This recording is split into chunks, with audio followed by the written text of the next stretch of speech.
Hello students, आप सभी का स्वागत है आपके अपने YouTube channel royal Bihar board में।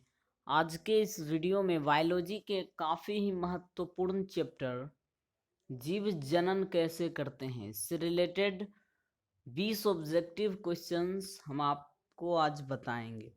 और ये जो 20 ऑब्जेक्टिव प्रश्न है ये काफ़ी ही महत्वपूर्ण है, तो आप लोग वीडियो को शुरू से लेकर अंत तक देखिएगा, समझ गए।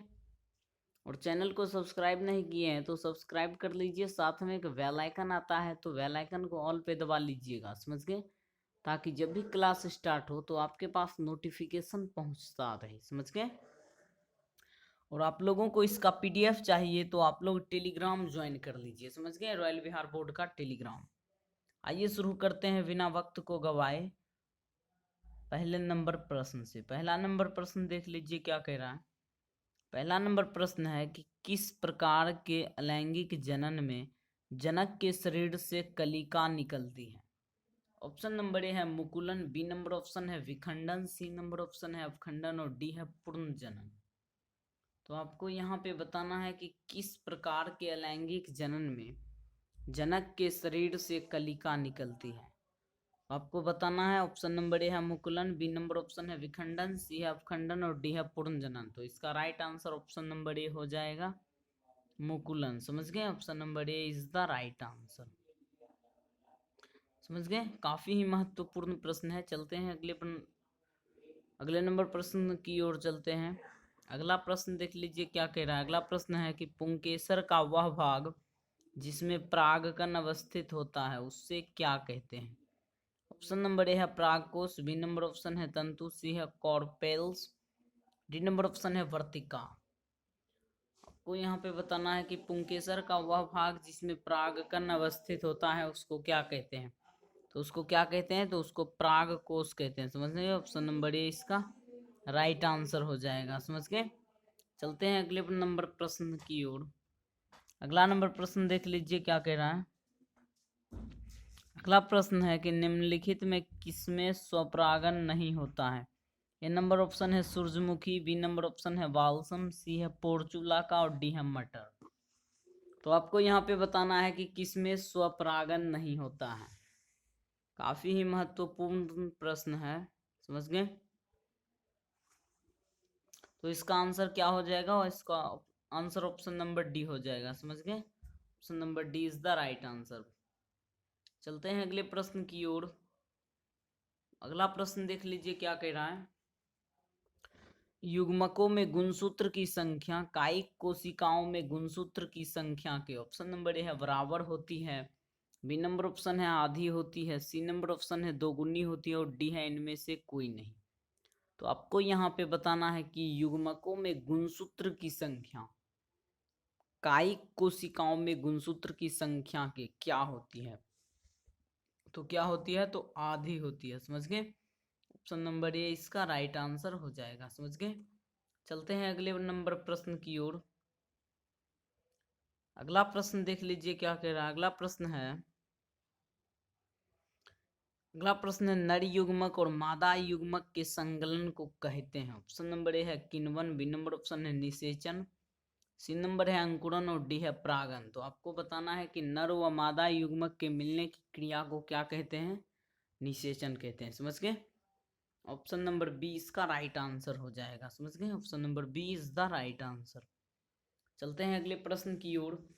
फटाफट से सभी प्रश्न को क्लियर करते हैं और आप लोग वीडियो को लाइक कर लीजिए, समझ गए। और अपने दोस्तों में वीडियो को शेयर कर लीजिए, जितने भी आपके दोस्त हैं और क्लास 10th का एग्जाम इस बार देंगे, आप लोग उन दोस्तों में वीडियो को ज़्यादा से ज़्यादा शेयर कीजिए, समझ गए।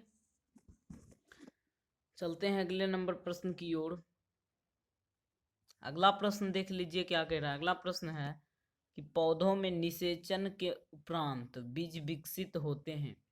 ऑप्शन नंबर ए है बीजांड से, बी नंबर ऑप्शन है वर्तिका से, सी नंबर ऑप्शन है भ्रूणकोश से, डी नंबर ऑप्शन है अंडाशय से। आपको यहाँ पे बताना है कि पौधों में निषेचन के उपरांत बीज विकसित कहाँ होते हैं। तो कहाँ होते हैं, तो बीजांड से होते हैं, समझ गए। ऑप्शन नंबर ए इसका राइट आंसर हो जाएगा, समझ गए। Option number A is the right answer. चलते हैं अगले प्रश्न की ओर। अगला प्रश्न देख लीजिए क्या कह रहा है। अंडाणु अवस्थित होता है? ऑप्शन नंबर ए है बीजांड में, बी नंबर ऑप्शन है अंडाशय में, सी नंबर ऑप्शन है वर्तिका में और डी है भ्रूण कोश में। तो हमको यहाँ पे बताना है कि अंडाणु कहाँ अवस्थित होता है, तो अंडाशय में अवस्थित होता है। ऑप्शन नंबर बी इसका राइट आंसर हो जाएगा। समझ गए? चलते हैं अगले प्रश्न की ओर। अगला प्रश्न देख लीजिए क्या कह रहा है कि पौधों में मादा युग्मक कौन कहलाता है? ऑप्शन नंबर ए है अंडाशय, बी नंबर ऑप्शन है भ्रूणकोश, सी नंबर ऑप्शन है बीजांड और डी है चैलेजा। तो आपको यहाँ पे बताना है कि पौधों में मादा युग्मक कौन कहलाता है। तो पौधों में मादा युग्मक अंडाशय कहलाता है। समझ गए? ऑप्शन नंबर ए इसका राइट आंसर हो जाएगा। Option number A is the right answer. चलते हैं अगले प्रश्न की ओर। अगला प्रश्न देख लीजिए क्या कह रहा है कि पुष्प के नर भाग को कहते हैं। ऑप्शन नंबर ए है जायांग, बी नंबर है दलपुंज, सी है बाह्य दलपुंज और डी है पुमंग। तो पुष्प के नर भाग को क्या कहते हैं? पुष्प के नर भाग को पुमंग कहते हैं। समझ गए? Option number D is the right answer. समझ गए? चलते हैं अगले प्रश्न की ओर। अगला प्रश्न देख लीजिए क्या कह रहा है। अगला प्रश्न है कि पौधों के मादा भाग को कहते हैं। ऑप्शन नंबर ए है जायांग, बी है पुमंग, सी है दल और डी है पुंकेसर। तो आपको यहाँ पे बताना है पौधों के मादा भाग को क्या कहते हैं। तो पौधों के मादा भाग को क्या कहते हैं? तो जायांग कहते हैं। समझ गए? ऑप्शन नंबर ए इसका राइट आंसर हो जाएगा। चलते हैं अगले प्रश्न की ओर। अगला प्रश्न देख लीजिए क्या कह रहा है, काफी महत्वपूर्ण है। अंडाशय के भीतर पाया जाता है। ऑप्शन नंबर ए है वर्तिका, बी नंबर ऑप्शन है वर्तिकाग्र, सी नंबर ऑप्शन है बीजांड और डी है इनमें सभी। आपको यहाँ पे बताना है कि अंडाशय के भीतर क्या पाया जाता है। तो क्या पाया जाता है? तो बीजांड पाया जाता है। ऑप्शन नंबर सी इसका राइट आंसर हो जाएगा। समझ गए? चलते हैं अगले प्रश्न की ओर। अगला प्रश्न देख लीजिए। सो अब प्रश्न नहीं यहाँ पे है, तो टोटल प्रश्न जो है वो क्लियर हो गया है। समझ गए? आप लोग इन सभी प्रश्न को याद कर लीजिएगा। समझ गए? और यदि आप लोगों को इसका पीडीएफ चाहिए तो टेलीग्राम ज्वाइन कर सकते हैं और बिल्कुल फ्री में पीडीएफ वहाँ से आपको मिलेगा। समझ गए? तो आज के लिए इतना ही था। मिलते हैं नेक्स्ट वीडियो में, तब तक के लिए धन्यवाद।